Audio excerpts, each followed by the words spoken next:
पूर्व भाजपा अध्यक्ष एवं विधायक सतपाल सत्ती ने सरकार पर तंज कसते हुए कहा कि सरकार बताए कि 1500 रुपये देवरानी को मिलेंगे या फिर जेठानी को। उन्होंने कहा कि सत्ता हथियाने के लिए कांग्रेस ने चुनाव के दौरान कहा कि हर एक महिला को 1500 रुपये मिलेंगे। यदि घर में 4 महिलाएं हैं तो सभी को 6000 रुपये मिलेंगे। लेकिन सत्ता में आने के बाद अब सरकार अपनी दी हुई गारंटियों से मुकर रही है। अब सरकार के मंत्री कह रहे हैं कि घर की एक ही महिला को 1500 रुपये मिलेंगे। उन्होंने कहा कि इस स्थिति में सरकार को स्पष्ट कर देना चाहिए कि 1500 रुपये दरानी को मिलेंगे या फिर जेठानी को। उन्होंने कहा कि यह सरकार परिवार को तोड़ने आई है और जनता को परेशान करने आई है। अब सरकार अपनी सभी गारंटियों से मुकर रही है। सरकार ने सत्ता में आते ही 750 संस्थान बंद कर दिए, जिसने जनता परेशान कर दी है। उन्होंने कहा कि यह संस्थान जनता की सुविधा के लिए सरकार खोलती है। संस्थान खोलने से पहले कहीं भी भवन नहीं बनते, खुलने के बाद ही व्यवस्था होती है और जब संस्थान खुलते हैं तो सरकार ने उसके लिए बजट का प्रावधान रखा होता है। उन्होंने कहा कि सरकार ने संस्थान तो बंद कर दिए, साथ ही सरकार द्वारा गरीबों को शुरू की गई हिमकेयर योजना भी बंद कर दी। उन्होंने कहा कि अब अस्पतालों में इलाज करने के लिए जनता को पैसे नहीं मिल रहे हैं। उन्होंने कहा कि विकास कार्य के सभी रास्ते सरकार ने बंद कर दिए हैं। विधायक निधि पर भी रोक लगा दी है। ऐसे में यह सरकार जन विरोधी सरकार है।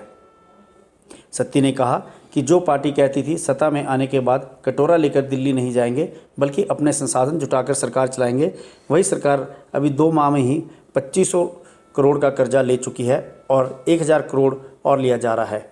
उन्होंने कहा कि हर दिन बुक्के लेकर दिल्ली पहुंच रहे हैं। सत्ती ने कहा कि सीपीएस व ओएसडी को कैबिनेट रैंक देकर प्रदेश में करोड़ों का आर्थिक बोझ बढ़ाया है। जनता के विकास के लिए सरकार के पास धन नहीं है और सीपीएस व ओएसडी के अलावा कोठियों के रंग रोगन में करोड़ों बहाए जा रहे हैं।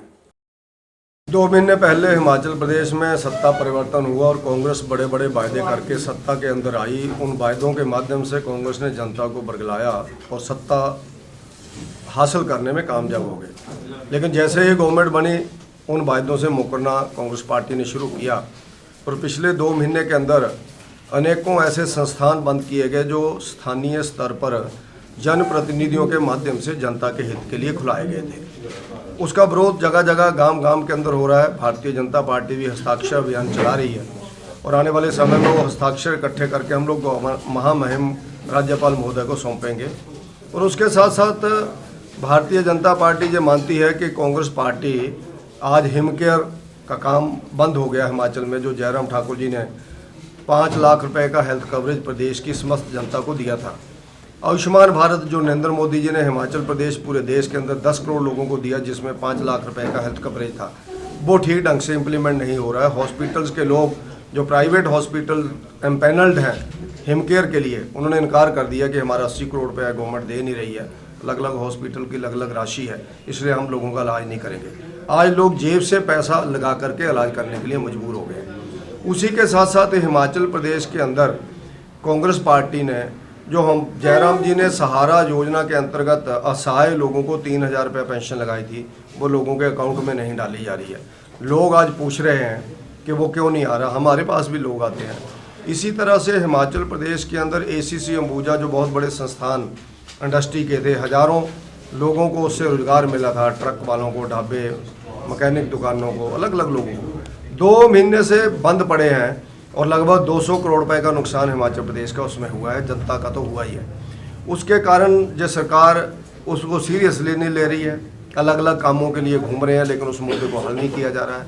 लेकिन दूसरी तरफ हम ये मानते हैं, जहाँ संस्थान बंद कर रहे हैं, जनता के ऊपर 2-3 रुपया लीटर डीजल बढ़ा करके प्रति लीटर जनता के ऊपर हज़ारों करोड़ रुपए 5 साल के अंदर इन्होंने जो बोझ डाला है, उसके बावजूद ये लोग सीपीएस बना रहे हैं, चेयरमैन बना रहे हैं, उनको कैबिनेट के दर्जे दिए जा रहे हैं, अनेकों ओएसडी सलाहकार बन रहे हैं। पता नहीं लग रहा किस दिन कौन सलाहकार नियुक्त हो गया, कौन किसका ओएसडी नियुक्त हो गया।